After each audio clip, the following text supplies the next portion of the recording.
ayat 7 sampai 18. Demikianlah bunyi firman Tuhan. Ketika aku melihat dia, tersungkurlah aku di depan kakinya, sama seperti orang yang mati. Tetapi ia meletakkan tangan kanannya di atasku, lalu berkata, "Jangan takut, aku adalah yang awal dan yang akhir, dan yang hidup. Aku telah mati, namun lihatlah, aku hidup sampai selama-lamanya, dan aku memegang segala kunci maut dan kerajaan maut." Bapak Ibu Saudara yang dikasihi oleh Tuhan, ya. Jadi saudara-saudara, di ayat yang ke-17 kitab suci mau mengatakan, menjelaskan, menunjukkan siapakah Yesus yang Bapak Ibu dan Saudara percaya itu, ya. Jadi saudara, diklaim Yesus itu adalah Alfa dan Omega. Alfa itu adalah yang mula-mula. Sebelum dunia ada, Tuhan sudah ada, yang mula-mula. Omega adalah yang terakhir.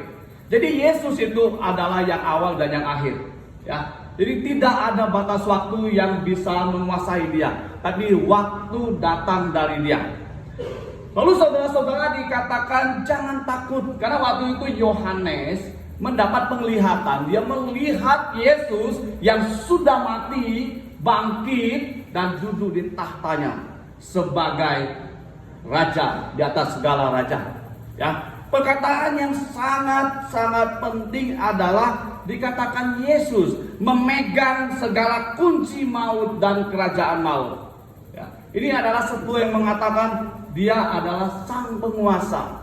Dia adalah firman Tuhan, Allah yang mengambil rupa manusia. Yang sebentar lagi nanti orang-orang Kristen di seluruh dunia akan memperingati hari kelahirannya. Yesus sang di limen tetau成了肉身, ya. Firman Tuhan datang ke dunia jadi manusia melalui proses dilahirkan. Bedanya adalah saudara-saudara, Yesus dilahirkan oleh seorang perawan, seorang yang belum kawin, ya, sudah bertunangan belum kawin dan belum pernah bersentuhan sembarangan dengan laki-laki. Jadi saudara-saudara, di Yesaya 700 tahun sebelum Yesus lahir dikatakan tanda bahwasanya firman Allah tahu要来到这个世界成为肉身，就是有一个处女怀孕。tahu处女 virgin, perempuan yang belum kawin, belum bersentuhan dengan laki-laki tapi hamil. Jadi saudara-saudara, ini adalah sebuah ciji. Ini adalah sebuah supernatural, sesuatu yang melampaui natural terjadi kepada Yesus, ya, terjadi kepada Maria. Maria menjadi hamil bukan karena perbuatan manusia. Maria menjadi hamil ketika malaikat Tuhan berkata kepada dia, "Engkau yang dikaruniai Tuhan. Tuhan mau memakai engkau melakukan perkara penyelamatan besar kepada umat manusia." Ya, tandanya adalah engkau akan mengandung. Ya, waktu Maria berkata, "Jadilah seperti yang engkau katakan, karena aku adalah hamba Tuhan. Aku adalah budaknya Tuhan. Aku tidak ambil hakku. Biarlah aku hamil kalau Tuhan mau aku hamil." Kira-kira begitu, ya. Begitu dia berkata demikian, maka terjadi hamil. Tidak ada proses seksualitas, tidak ada proses sentuhan laki-laki perempuan. Waktu dia bersedia, maka Tuhan memakai rahim dia, melahirkan Yesus Kristus. Itu sebabnya saudara, kita percaya Yesus itu manusia sejati. Yesus itu juga Allah sejati. Ya, kalau orang Taiwan suka tahu, Santi tahu. Sebetulnya di dalam mitologi Tionghoa, dalam ajaran Konfusius, ajaran Taoisme yang paling kuno, ya, Tao Chanseng Lao Yin Yang. Dari Tao itu lahir Yin Yang. Lalu dari Yin Yang lahir 5 unsur. Yin Yang itu keseimbangan, ya. Yin Yang Chanseng Wusing. 从这个五性，上帝就造了这个世界. Ya, dari 5 unsur Tuhan menciptakan dunia ini. Yohanes mengatakan pada awalnya tidak ada apa-apa. Yang ada adalah firman Tuhan. Firman Tuhan adalah perkataan Tuhan yang keluar dari diri Tuhan Sang Pencipta itu. Firman itu menjadi manusia. Lalu di dalam dia ada kepenuhan kuasa Allah. Di dalam dia ada berkat Allah, ada kasih Allah, ada perlindungan Allah bagi orang yang mau datang kepada dia. Ya, jadi Bapak Ibu Saudara yang dikasihi oleh Tuhan, ya,孔子mengatakan, Wei zhe yan zhe. Ya, Wei zhe itu belum tahu misteri kehidupan. Wei zhe ya, ketika manusia belum mengetahui misteri kehidupan di dunia ini, yan zhe, tidak perlu tahu terlalu banyak tentang dunia orang mati. Ya, waktu itu孔子dia menjawab Li Lu yang percaya, yang mengarang-arang banyak cerita tentang takhir. Di sana ada dewa, dewi, di sana ada kayangan, di sana ada tempat penghakiman. Sebetulnya saudara, konsep penghakiman di dalam diri manusia itu natural, yang Tuhan tanamkan dalam diri kita. Supaya di dunia ini saudara tidak hidup sembarangan. Di dunia ini saudara tidak culas, tidak bohong, tidak nipu, tidak sakiti orang lain. Karena memang Tuhan akan menghakimi semua orang berdasarkan perbuatannya. Bukankah di ayat yang tadi kita baca mengatakan, ya, berbahagialah orang yang matinya di dalam Tuhan. Karena semua perbuatan mereka menyertai mereka. Ya. Jadi saudara-saudara yang dikasihi oleh Tuhan,孔子mengatakan, hidup di dunia ini saja dan misterinya saja. Konghucu mengatakan, manusia belum paham sepenuhnya. Dia berkata kepada Li Lu, temannya yang percaya banyak. Ya, kadang-kadang gini loh. Memang manusia itu selalu pengen tahu, kalau sudah meninggal dunia mau kemana. Kita manusia, kita bukan babi, kita bukan anjing-anjing dan monyet-monyet yang tidak berpikir kita akan kemana, karena kita tahu kita punya roh. Itu sebabnya dalam kesesatan manusia menciptakan begitu banyak mitos-mitos yang membuat susah diri sendiri. Dengan demikian孔子mengatakan, pahami dulu kehidupan di dunia ini. Tak usah banyak bicara tentang sesuatu yang engkau tidak pernah tahu.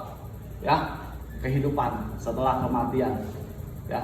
Jadi jangan heran kalau孔子mengatakan 人讲人的话，鬼讲鬼的话，你还没有变鬼，不要讲鬼的话。Ya begitu, ya. Karena kita nggak pernah udah mati ke sana, kita balik kita cerita di sana begitu begini. Tapi saudara-saudara, tadi kitab suci yang kita baca itu sedikit beda, ya. Di ayat yang ke-18 dikatakan, ya, aku telah mati. Siapa yang telah mati itu, saudara-saudara? Kalau Yesus tidak dilahirkan menjadi manusia, tidak mungkin dia bisa mati. Yesus datang ke dunia dilahirkan menjadi manusia sejati. Manusia sejati adalah sama dengan engkau dan aku, bisa sakit, bisa mati. Ya, Yesus bilang, aku telah mati, aku pernah mati. Saudara-saudara, kalau saudara mengerti cerita di Alkitab, Yesus disalibkan di atas kayu salib, darahnya bercucuran, dan kemudian dia ditombak dan dia mati. Kematian Yesus bukan mati pura-pura. Kematian Yesus adalah mati sungguh-sungguh karena dia manusia sejati. Itu sebabnya dia mati. Tapi saudara, kematian Yesus itu bukan kematian kebetulan. Kematian Yesus adalah kematian yang menebus dosa, menggantikan saudara dan saya yang harus dihukum karena dosa. Itu adalah kematian Yesus Kristus. Yesus kita betul-betul mati. Nah, ini teman-teman yang dari gereja ini, saya mau pertegas dan dengan sangat-sangat keras, ya. Saya ingin katakan bukan kebetulan kalian bisa masuk ke gereja. Kalau di dalam Tionghoa sangat-sangat sulit masuk ke gereja karena kita punya tradisi sendiri, ya. Saya katakan bukan engkau yang pilih Tuhan, Tuhan yang pilih engkau, ya. Dan saya ingin katakan kematian Yesus penting bagi engkau, kelahiran Yesus penting. Kematian Yesus juga penting bagi engkau.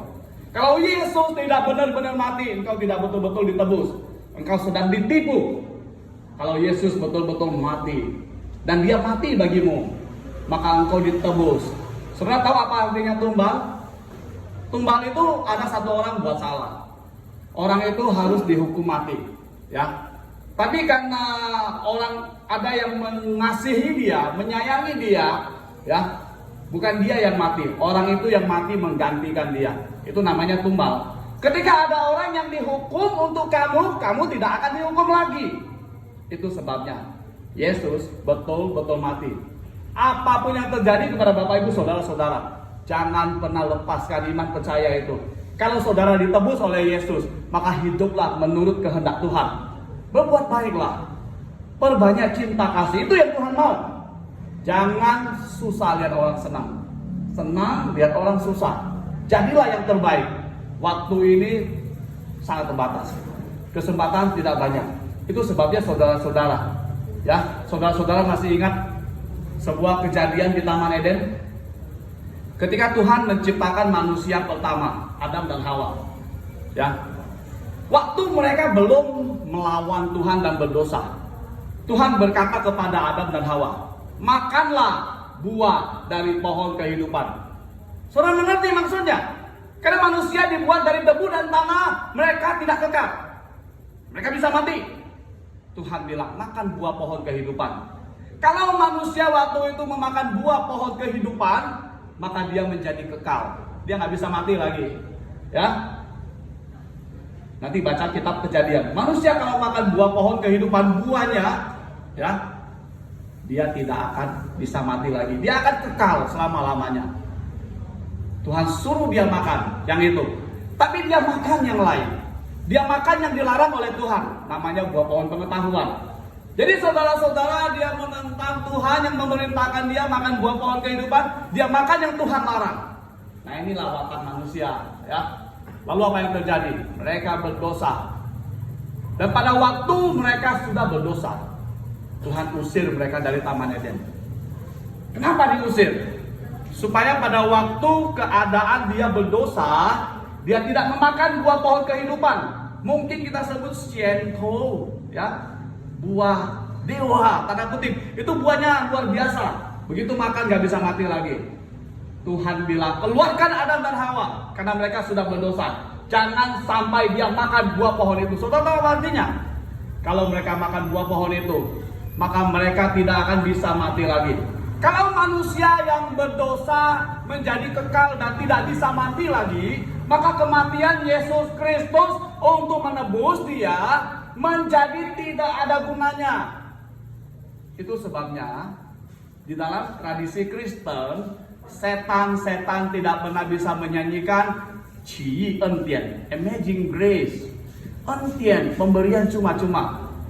Tetapi orang, manusia bisa. Karena manusia yang sudah berdosa, Tuhan menebus dia dengan kematian Yesus Kristus. Karena manusia tidak makan buah pohon kehidupan dalam keadaan berdosa, maka Yesus mati bagi mereka dan kematian itu bisa menggantikan mereka. Itu adalah kebaikan Tuhan. Jadi saudara-saudara, Yesus berkata, aku telah mati. Aku pernah mati. Yesus betul-betul mati. Ya, lalu dikuburkan 3 hari.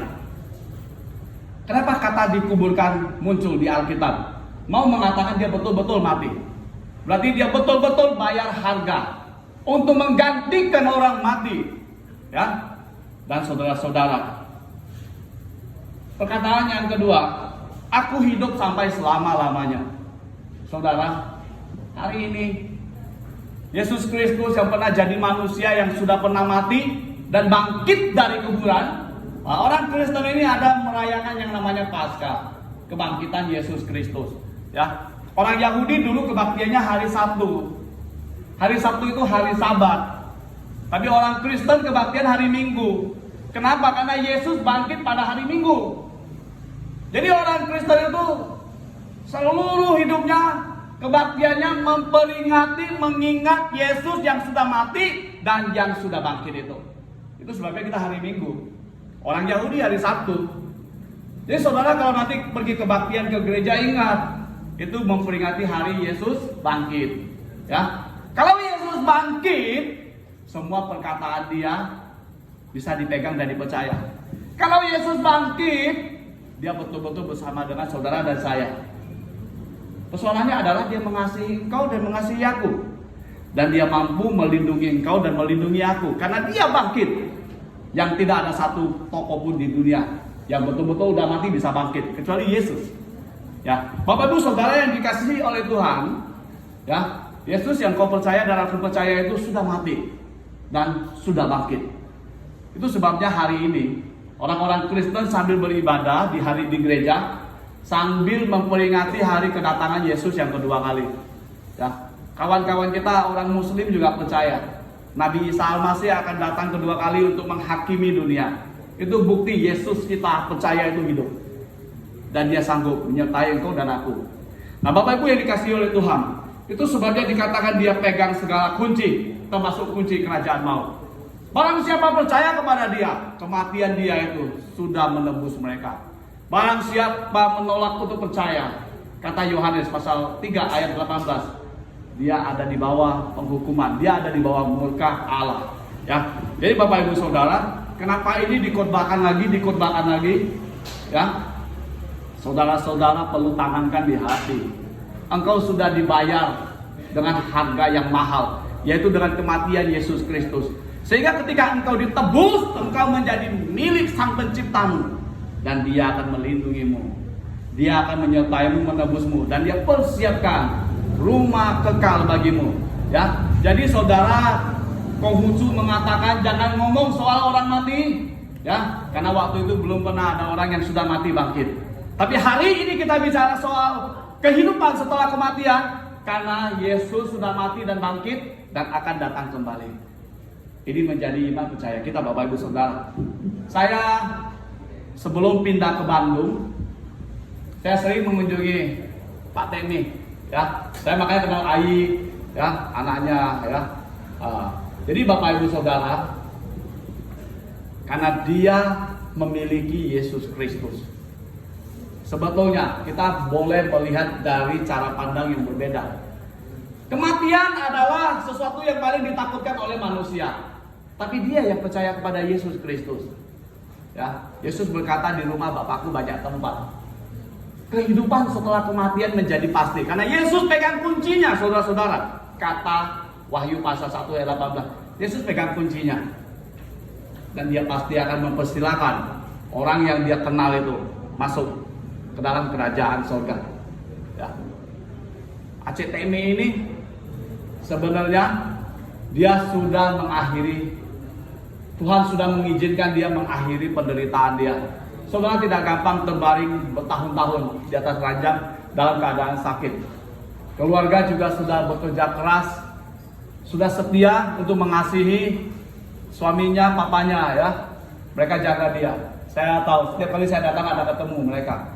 Mereka sayang dia. Walaupun memang kalau orang sakit itu biasanya sedikit rewel, sedikit susah dijaga, tapi mereka sudah lakukan yang terbaik. Saya percaya Tuhan akan melindungi kalian. Tuhan akan menguatkan kalian, menghibur kalian. Dia mengasihi kalian karena kalian sudah mengasihi orang yang ada di rumah kalian, yang kalian cintai itu. Ya. Dan dari gereja pun saya tetap berterima kasih kepada teman-teman yang dari gereja. Karena dengan semangat melalui sosial terus mendukung beliau, ya, waktu dalam keadaan sakit. Karena memang kehidupan gereja itu adalah kehidupan yang saling mengasihi, saling menyayangi, ya. Bukan susah lihat orang senang, senang lihat orang susah. Kalau ada yang seperti itu, mari sama-sama bertobat, ya. Nah, Bapak Ibu Saudara-saudara, saya ingin katakan di sisi yang lain, penderitaan yang dijalani almarhum Tekmi sudah selesai. Keluarga barangkali perlu mendapatkan ketenangan. Memang berpisah itu adalah sesuatu yang menyedihkan. Kita manusia, kita punya perasaan, itu adalah hal yang wajar. Tapi percayalah, ya, saudara-saudara tidak perlu mengkhawatirkan dia lagi. Karena Alkitab mengatakan, ya, di rumah Bapakku banyak tempat. Yesus mengatakan, in my father house many mansion. 在我父的家很多地方。我去设预备地方给你们。Saya pergi untuk siapkan tempat bagi kamu. 我会来接你们。Saya percaya beliau sudah dijemput oleh Tuhan sendiri yang mengasihi dia, yang menebus dia. Mungkin saudara berpikir, Pak, dia kan dulu pernah berdosa. Bapak, Ibu, Saudara, dan saya juga pernah berdosa, betul nggak? Mana ada orang yang nggak pernah berdosa? Dan kalau orang berdosa mau menyelamatkan dirinya sendiri, mau bayar berapapun, tidak mungkin. Mau berbuat baik sebaik-baik apapun, tidak mungkin. Itu sebabnya keselamatan itu anugerah, pemberian Tuhan yang cuma-cuma. Karena Yesus yang mati menggantikan dia, itu pemberian Tuhan. Jadi Yohanes pasal 3:16 mengatakan, karena begitu besar kasih Allah akan dunia ini, sehingga ia mengaruniakan anaknya yang tunggal kepada mereka, supaya barang siapa percaya tidak binasa, melainkan beroleh hidup yang kekal. Yesus datang ke dunia untuk saudara dan saya, supaya kita yang akan meninggal dunia dihakimi menurut perbuatan kita, ditebus oleh dia. Karena dia sudah lebih dulu dihukum di atas kayu salib untuk menggantikan engkau dan aku. Barang siapa percaya, berbahagialah. Ya, jadi Bapak Ibu Saudara-saudara, setelah peristiwa ini selesai, tetaplah saling mendukung satu dengan yang lain. Ya, hiburkanlah saudara-saudari yang berduka. Karena itu yang harus dilakukan bagi yang hidup. Dan untuk keluarga saya meminta untuk terus lanjutkan kehidupan. Lakukan yang terbaik. Percaya kepada Tuhan. Tuhan akan melindungi, Tuhan akan jaga. Dan Tuhan akan memperlihatkan kepada saudara-saudara bahwasanya dia berkuasa. Ya. Jadi Bapak Ibu Saudara, inilah kebenaran kitab suci yang kita bahas pada hari ini. Ya, dia yang pernah mati, bangkit. Dia berhak bicara soal kehidupan setelah kematian. Dan dia adalah Yesus Kristus yang diceritakan oleh kitab suci kita. Mari kita berdoa. Tuhan, kami rindu kalau kebenaran kitab suci boleh menguatkan hati kami, menghiburkan dan memberikan kekuatan yang baru. Berilah penghiburan kepada keluarga yang ditinggalkan, dan berilah damai sejahtera bagi kami semuanya. Berikan kekuatan yang baru untuk bagi mereka bisa melaksanakan, melanjutkan kehidupan yang Tuhan akan berkati. Terima kasih Bapa. Dalam nama Yesus kami berdoa. Amin. Baik Bapak Ibu Saudara, kita akan menyanyikan satu